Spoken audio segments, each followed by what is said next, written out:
Hello guys and welcome here. So in this video we are going to talk about the CHISQ.DIST.RT function inside of Microsoft Excel.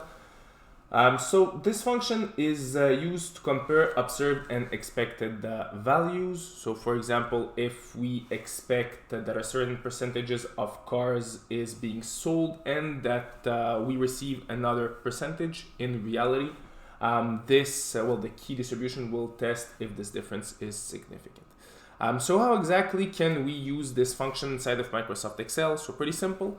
For this function, there is only two arguments. So the first one is the x, that is just here, and we have the degree of freedom as well.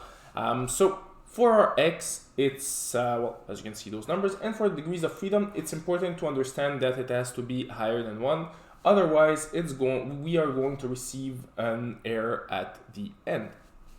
So if we try to run our function with the different numbers that we have here, it's pretty simple. So we are going to start out by writing down an equal sign just here.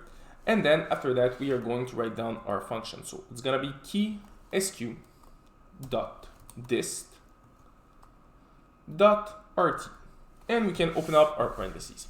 Now the first element that we need to enter will be the x, so in this case it's going to be 0.5, and then after that we want to enter our degree of freedom, that is just here.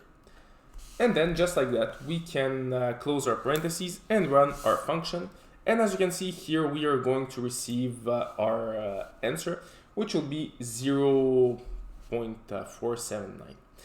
If I want to apply this function to all the elements right here, I can either copy and paste it or just grab my function and simply drag it down right here.